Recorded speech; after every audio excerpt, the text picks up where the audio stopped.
Hello, my dear friends. Myself, Professor Ashok D. Bagda from Dr. Subhash Technical Campus, and in today's lecture, we are going to discuss about primary and secondary unbalanced forces in a single cylinder engine. So, my dear friends, the unbalanced forces in the single cylinder engine are because of inertia forces and because of some error in assembly. So if we consider single cylinder engine, so let us start. So in a single cylinder engine, we know that there are three basic components. It is a crank, connecting rod, piston, and cylinder. So in a single cylinder engine or in any reciprocating engine, there are three types of parts are available. Some parts are having pure rotation motion. So suppose if we consider crank, then this crank having pure rotation motion, because crank having always it rotate about center of rotation of crank. Some of the parts, for example, piston. So piston, it is a piston having pure translatory motion, and connecting rod having some rotary motion and translatory motion. That means in a reciprocating engine there are three types of parts are there. First one is a pure rotary parts. Second is a parts having pure translatory motion, and third one is a floated part, that means having combined motion, translatory as well as rotary. So this connecting rod having both motion, so we can say that connecting rod is a floating part. So there are three parts: rotating parts as a crank, reciprocating part as a slider or piston, and floating part as a connecting rod. So let us consider a single cylinder engine as shown in figure. So let us consider this is the line of stroke, this is the center of rotation of crank O, OC is a crank, PC is connecting rod, and here P is reciprocates, so P is a slider. Now let us again consider the crank is rotating in with constant omega angular speed in clockwise direction. So crank is rotating in clockwise direction, so our piston will move in towards the right direction, in this direction. So we know that some displacement, velocity and acceleration also acting in this direction. So the inertia forces are always in opposite direction to the motion of body. So our piston will move in this direction. So inertia force will develop in this direction. That means piston will move towards the right direction and inertia forces are acting towards the left direction. As shown in figure, in initial position, crank OC makes an angle theta degree in clockwise direction with inner dead center. Now let us consider some notation for a primary and secondary equation. So we assume M is a mass of reciprocating parts in kg. So here we consider in single cylinder reciprocating engine, slider is a reciprocating part. So we can say that M is a mass of slider. Omega is the angular speed of crank in radian per second. Small r is the radius of crank in meter. Small l is the length of connecting rod in meter. Small n is the obliquity ratio. It is also ratio of length of connecting rod to the crank radius is equal to L by R. Theta, it is the angle made by crank with inner dead center position. F is the acceleration of reciprocating mass in meter per second square, and Fi is the inertia force due to the reciprocating mass in Newton. Now we know that the inertia force is also unbalanced force. In a single cylinder reciprocating engine, the unbalanced force is due to the reciprocating mass. So Fu is equal to, we can say that Fi. So unbalanced force is equal to inertia force.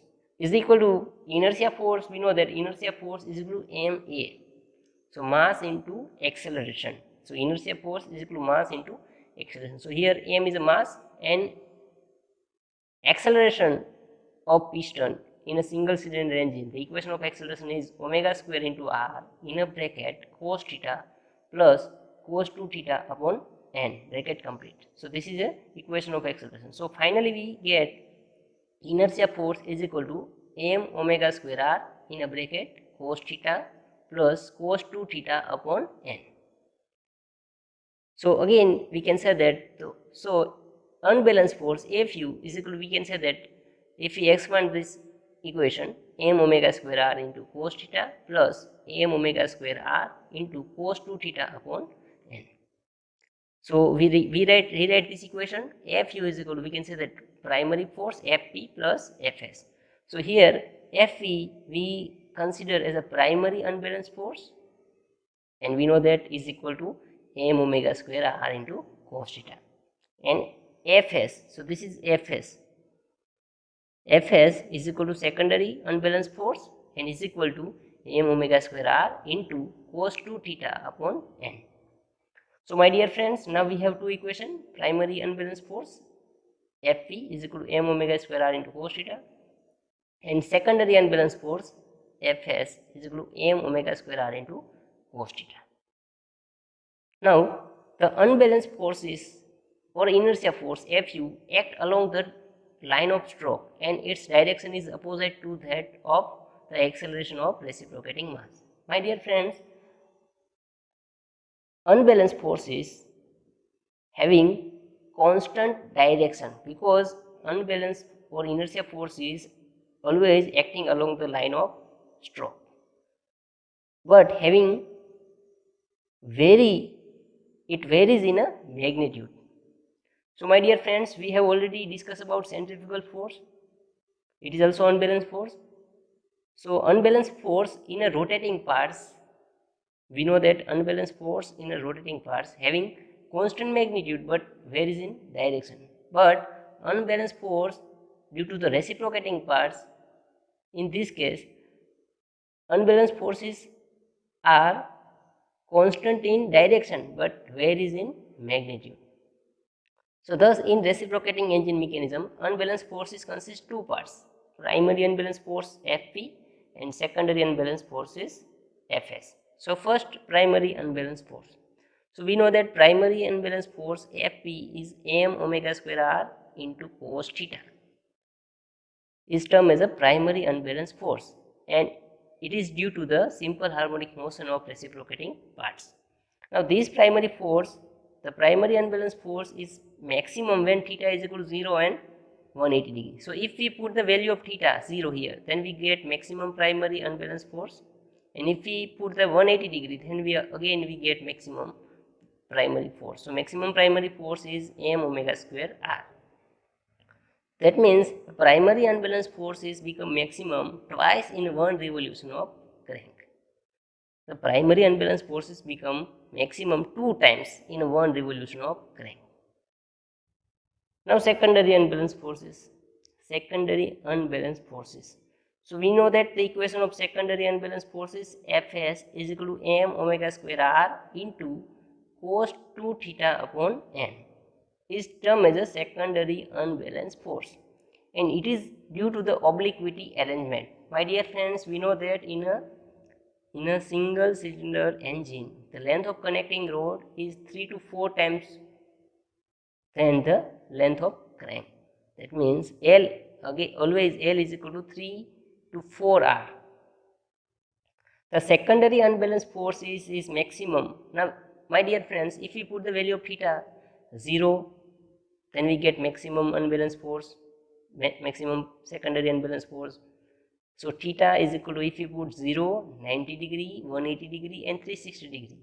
That means the secondary unbalanced forces is maximum when theta is equal to 0, 90, 180 and 360 degree. That means secondary unbalanced forces become maximum 4 times in a one revolution of crank. That means when crank complete one rotation, then at a 4 times our secondary unbalanced forces become maximum. Thus, the frequency of secondary unbalanced forces is twice as the primary unbalanced forces. So, it is clear, my dear friends, primary unbalanced forces become maximum twice in a one revolution of crank, whereas secondary unbalanced forces become maximum 4 times in a one revolution of crank. That means the frequency of secondary unbalanced forces is twice as that frequency of primary unbalanced forces. However, the magnitude of secondary unbalanced force is 1 upon n times of that primary unbalanced forces. Now, if we compare the Fs equation of primary and secondary unbalanced forces, so this is primary unbalanced forces O m omega square r into cos theta, and this is a secondary unbalanced forces m omega square r cos 2 theta upon n. If we compare these two equations, then we can say that primary unbalanced forces and secondary unbalanced forces. So, the magnitude of secondary unbalanced forces is 1 upon n times that of primary unbalanced forces. Therefore, in case of low or moderate speed engine, secondary unbalanced force is small and is generally neglected. That means in a small and medium speed engines, we only balance primary unbalanced forces and we neglect secondary unbalanced forces. So, it is not required to balance secondary unbalanced forces in a low or moderate speed engine. But in case of high speed engine, the secondary unbalanced forces is taken into account. So, when we are balancing a high speed engine, then we have to balance primary and secondary unbalanced forces. So, it is important to note that in a single cylinder reciprocating engine, all reciprocating and rotating masses are in single plane. Hence, for a complete balance, only primary and secondary forces be the balance and there is no unbalanced couple. That means in a single cylinder, if we see a single cylinder engine, let us see, this is a single cylinder engine. So, all the rotating and reciprocating parts are in a single plane, in a one plane. So, there is no possibility of couple. So, if we want to balance primary and secondary, if we want to balance a single cylinder reciprocating engine, then we have to balance primary and secondary unbalanced forces only. There is no requirement of balance or couple because there is no couple is present in the single cylinder engine. So, my dear friends, I hope secondary and unbalanced forces. Thank you.